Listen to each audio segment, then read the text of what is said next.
Hello everyone, welcome to Healthy Lifestyle Solution. This is Pooja, Health and Lifestyle Coach और आज हम बात करेंगे विसरल फैट के बारे में। ये विसरल फैट क्या होता है, सबसे पहले इस बारे में जानते हैं। तो ये विसरल फैट वो होता है जो आपके पेट और कमर के इर्द गिर्द मोटापा जो आपको दिखता है उसे विसरल फैट कहते हैं। विसरल फैट बेसिकली आपके पेट में जमा चर्बी को आप कहते हैं विसरल फैट, या आप इसे कह सकते हैं कि आपकी आंतों में जमा चर्बी को भी विसरल फैट कह सकते हैं। ये बहुत ही ख़तरनाक तरीके का फैट होता है और इसके साइड इफ़ेक्ट्स बहुत गंभीर बीमारियों का रूप ले लेते हैं। और जैसे कि अगर आपका विसरल फैट बहुत ज़्यादा है तो आपको हार्ट प्रॉब्लम्स हो सकती है, हार्ट स्ट्रोक की प्रॉब्लम आ सकती है, आपको डायबिटीज़ की प्रॉब्लम हो सकती है और आपको लिवर की प्रॉब्लम हो सकती है। उसके अलावा आपको आपकी आर्टरीज़ में फैट इकट्ठा होता है तो आपको आर्टरीज़ से रिलेटेड प्रॉब्लम्स हो सकती हैं और भी बहुत गंभीर बीमारियां हो सकती हैं इसकी वजह से। साथ ही साथ आपको इससे कैंसर की प्रॉब्लम भी हो सकती है। बेसिकली ये फैट आपकी आंतों के इर्द गिर्द जमा हो जाता है और साथ ही साथ ये आपके बॉडी ऑर्गन्स के चारों तरफ वाइट कलर की एक लेयरिंग होती है जो बेसिकली आपके ऑर्गन्स को एक दूसरे से प्रोटेक्ट करने के लिए होती है। तो एक ये प्रोटेक्टिंग लेयर का काम करती है बेसिकली। लेकिन जब यही फैट बहुत ज़्यादा मात्रा में इकट्ठा होना शुरू हो जाता है तो आपके बॉडी ऑर्गन्स प्रॉपर तरीके से काम नहीं कर पाते हैं और आपके पेट के आसपास, कमर के आसपास बहुत ज़्यादा फैट दिखना शुरू हो जाता है जिसको हम कहते हैं विसरल फैट। और ये बहुत ही गंभीर होता है जैसा कि मैंने अभी आपको बताया। अब इसके कारण क्या हैं? इसके कारण ये हैं कि जब आप माइंडलेस ईटिंग करते हैं, यानी कि जब आप स्ट्रेस में होते हैं, तनाव में होते हैं, तो हम बहुत ज़्यादा माइंडलेस ईटिंग करना शुरू कर देते हैं, यानी बिना सोचे समझे बस खाए जा रहे हैं, बहुत परेशान हैं, स्ट्रेस में हैं, तो हम तो जितना खाना चाहिए उतना ना खा के हम ओवर ईटिंग करना शुरू कर देते हैं। ओवर ईटिंग का नतीजा ये होता है कि हम एक्स्ट्रा कैलोरी इनटेक करना शुरू कर देते हैं और जब एक्स्ट्रा कैलोरी इनटेक होता है तो वो कैलोरीज अगर आप डेली बेसिस पे शारीरिक व्यायाम यानी कि आप एक्सरसाइज नहीं करते हैं, वॉकिंग नहीं करते हैं, तो वो बर्न नहीं हो पाता है और वो स्टोर होना शुरू हो जाता है बॉडी में। और जब वो स्टोर होना शुरू होता है तो वो एनर्जी जो है आपकी फैट में कन्वर्ट हो जाती है और वो आपके पेट के आसपास, आपकी आंतों के आसपास और आपके इंटरनल बॉडी ऑर्गन्स के इर्द गिर्द जो कि प्रोटेक्शन का काम करती है, प्रोटेक्शन के बाद ये जब मोटी होनी शुरू हो जाती है, लेयरिंग मोटी हो जाती है और ज़्यादा मात्रा में इकट्ठी शुरू हो जाती है होना, तो ये बीमारियों का रूप लेना शुरू कर देती है। तो ये बहुत ही ख़तरनाक होती है और इसके लिए हम क्या कर सकते हैं ये समझना बहुत ज़रूरी है। तो विसरल फैट को कम करने का क्या तरीका है? बहुत ही आसान है। अपने डाइट में, अपने डेली डाइट में आप फाइबरस फूड को ऐड करिए, यानी कि ज़्यादा से ज़्यादा फाइबर अपने खान पान में शामिल करिए। उसके फ़ायदे क्या हैं? अगर आप अपनी डाइट में फाइबर को ज़्यादा से ज़्यादा मात्रा में ऐड करते हैं या बैलेंस फॉर्म में, यानी कि जैसा कि मैं पहले वीडियोज़ में बता चुकी हूँ कि कितना फाइबर डेली बेसिस पे आपकी डाइट में होना चाहिए। एक बार मैं और बताती हूँ कि 25 ग्राम डेली बेसिस पे हमारे डाइट में फाइबर का होना ज़रूरी है। तो जब आप डेली बेसिस पे डेली डाइट में फाइबर प्रॉपर मात्रा में अपने खान पान में शामिल करते हैं तो ये आपको फुलनेस वाली फीलिंग देता है, यानी कि आपका पेट भरा हुआ महसूस करेंगे आप। और जब आप पेट भरा हुआ महसूस करेंगे तो आपको जो बिना टाइम के अननेसेसरीली कभी भी क्रेविंग शुरू हो जाती है, भूख लगनी शुरू हो जाती है और हम कुछ भी मंच करना शुरू कर देते हैं, कुछ भी खाना शुरू कर देते हैं। आपको भूख लग रही है कि नहीं लग रही है, आपको क्या है क्या नहीं खाना चाहिए वो हम उस समय सोचते नहीं हैं। जब हम स्ट्रेस में होते हैं, जब हम बहुत तनाव में होते हैं तो हम सोचते नहीं और माइंडलेस ईटिंग शुरू कर देते हैं और वो कहीं ना कहीं हमारे लिए बहुत सारी प्रॉब्लम्स का नतीजा बन जाता है। तो इसके लिए जब आप फाइबर को ऐड करते हैं तो इससे आप बचते हैं। साथ ही साथ डाइजेशन भी इम्प्रूव होता है और आप अननेसेसरीली ज़्यादा से ज़्यादा फाइबरस फूड अपनी डाइट में शामिल करिए। उसके लिए आप क्या क्या ऐड कर सकते हैं?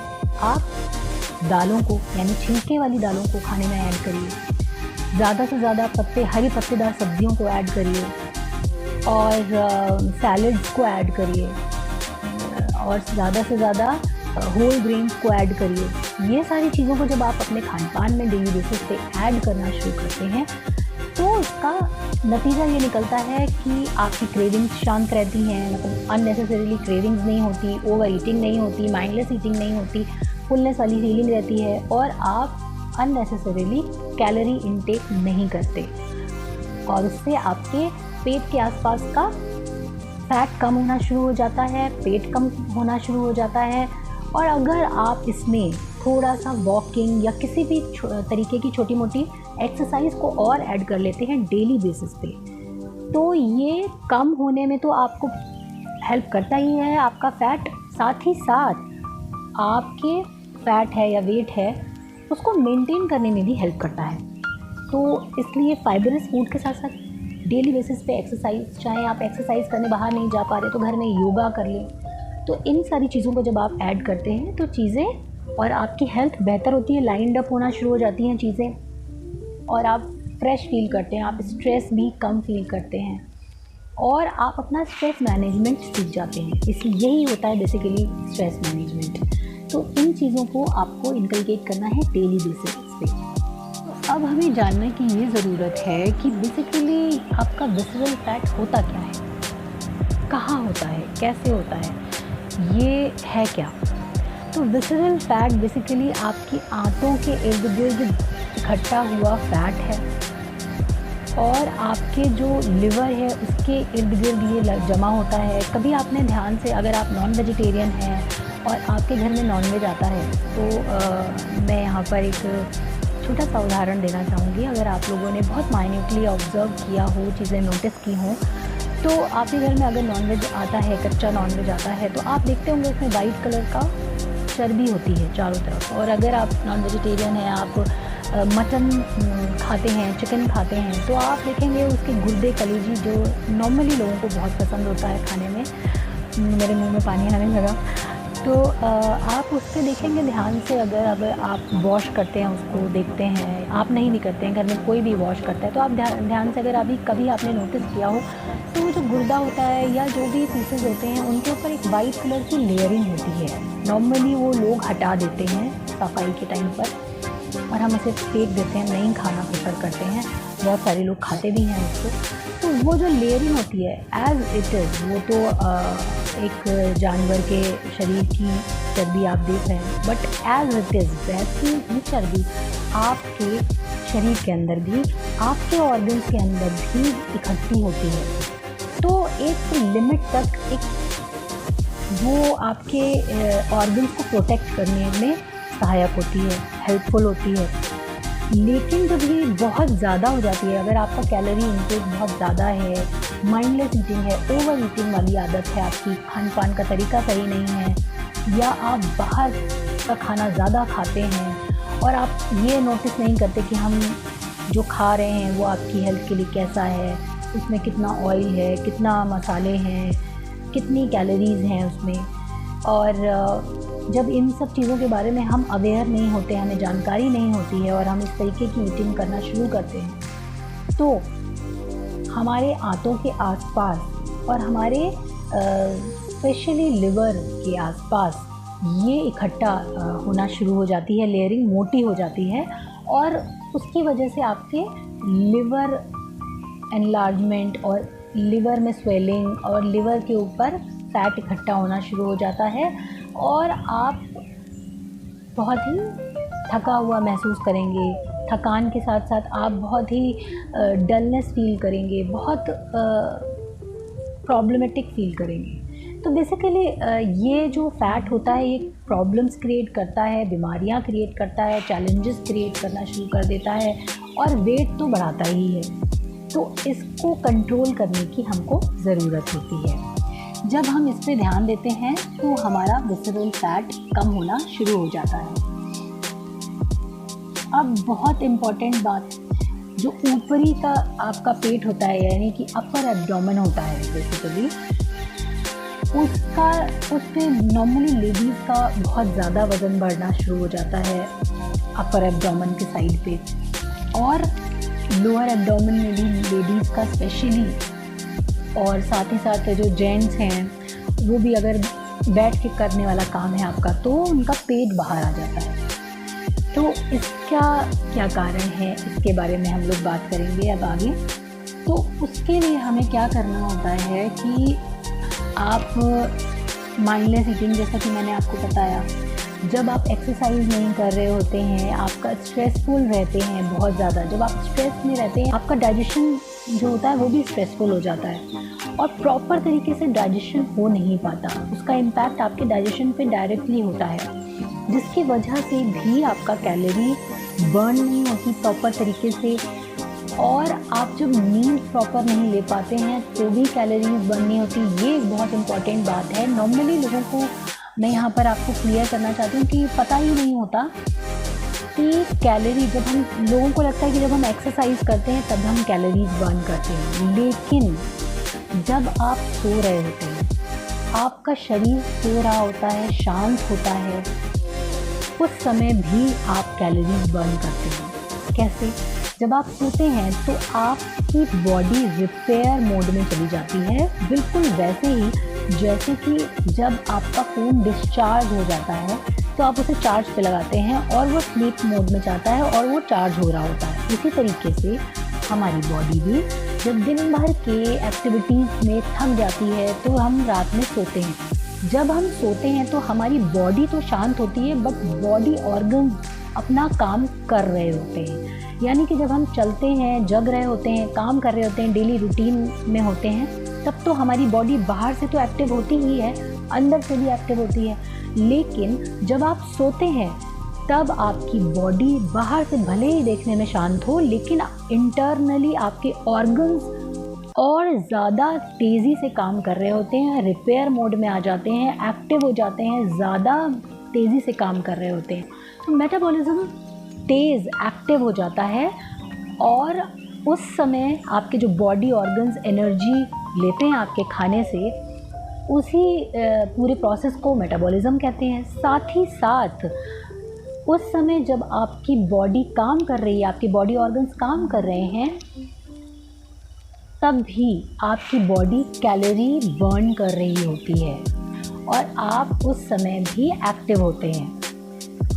तो सोते समय जब आपकी बॉडी को वो प्रॉपर तरीके से एनर्जी नहीं मिलती, यानी एक अच्छा खाना आप जब उसे नहीं देते हैं प्रॉपर तरीके से, एक अच्छी डाइट नहीं देते, आपके सारे बॉडी ऑर्गन्स को वो प्रॉपर न्यूट्रिएंट्स नहीं देते जो उनकी रिक्वायरमेंट को पूरा करते हैं, तो आप जब सो के उठते हैं तो आप थका हुआ महसूस करते हैं। Just because of body organs बहुत मेहनत कर रहे होते हैं उन न्यूट्रिएंट्स को आपके खाने में से निकालने के जिनकी उनको ज़रूरत है, और जब वो उन्हें नहीं मिलता तो वो स्ट्रेस में आ जाते हैं। तो जब वो स्ट्रेस में आते हैं तो आप भी स्ट्रेस फील करते हैं। तो ये एक बेसिकली पूरी एक चेन है। ये आपका फिज़िकल स्ट्रेस है। एक जब हम टेंशन लेते हैं, तनाव लेते हैं, तो एक हमारा मेंटल स्ट्रेस होता है। बेसिकली जब आप एक अच्छा खाना अपने शरीर को नहीं देते हैं तो भी आपकी बॉडी स्ट्रेस में आती है, यानी आपकी बॉडी ऑर्गन्स स्ट्रेस में आ जाते हैं। तो ये दो तरीके के स्ट्रेस होते हैं, एक मेंटल स्ट्रेस, एक फिज़िकल स्ट्रेस। एक जब हमारा थॉट प्रोसेस ठीक नहीं होता, हम सही तरह से चीज़ों को लेते नहीं हैं और सही तरीके से चीज़ों को हैंडल नहीं कर पाते हैं मेंटली, तो हम मेंटल स्ट्रेस से गुज़रते हैं, तनाव से गुज़रते हैं। उसी तरीके से जब हम एक सही खाना अपने शरीर को नहीं देते हैं तो हम फिज़िकल स्ट्रेस से गुज़रते हैं, यानी कि हमारे बॉडी ऑर्गन स्ट्रेस्ड होते हैं और हम परेशान होते हैं, थका हुआ महसूस करते हैं। तो इसलिए एक अच्छा खाना बहुत इम्पॉर्टेंट रोल प्ले करता है आपकी ओवरऑल हेल्थ के लिए, गुड हेल्थ के लिए। तो एक अच्छा खाना ज़रूर खाइए, एक हेल्दी डाइट ज़रूर लीजिए। बहुत इम्पॉर्टेंट है कि डेली बेसिस पे हर मील का पार्ट होना चाहिए एक शुद्ध सात्विक संतुलित पौष्टिक आहार।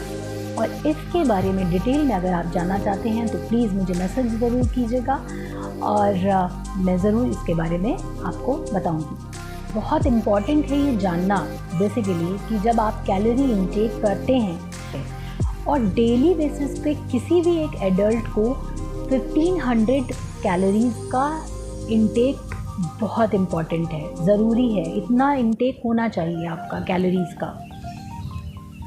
तो ये बहुत इम्पॉर्टेंट है समझना कि फ़ैट, नॉर्मली लोग कहते हैं कि नहीं हम फैटी फूड नहीं खाएंगे, तो आपकी बॉडी में जो भी आप खाना खा रहे हैं उसमें फ़ैट का भी इंटेक होना ज़रूरी है, यानी कि गुड फैट्स का। गुड फैट्स क्या है?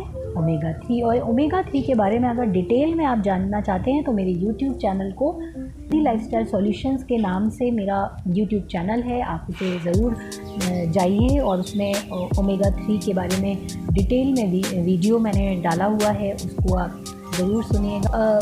बैलेंस डाइट का मतलब ये है कि आप जो भी खाना खा रहे हैं उसमें प्रॉपर मात्रा में एक अच्छा खाना आप बैलेंस फॉर्म में लेना शुरू करते हैं तो आपका डाइट अच्छा बन जाता है, बैलेंस बन जाता है और इसके लिए कुछ करने की ज़रूरत नहीं है। बस जो हमारा इंडियन मील है, जो हमारा इंडियन मील जो हम लोग दाल, रोटी, सब्ज़ी, चावल, सैलड, दही, तो ये सारी चीज़ों को जो हम प्लेट थाली अपनी एक तैयार करते हैं उसमें सब कुछ होता है। तो इसके लिए कुछ अलग से करने की ज़रूरत नहीं है, बस ध्यान देने की ज़रूरत है कि हम अपने इंडियन मील को प्रॉपर तरीके से लें, यानी कि उसमें एक बड़ी कटोरी दाल भी हो, एक कटोरी सब्ज़ी भी हो और उसमें दही भी ऐड हो, आपकी 2 रोटियां हों, थोड़े राइस हों, साथ ही साथ सैलड्स हों, एक छोटी क्वार्टर प्लेट सैलड भी आपके साथ ऐड हो, चटनी हो, पापड़ हो,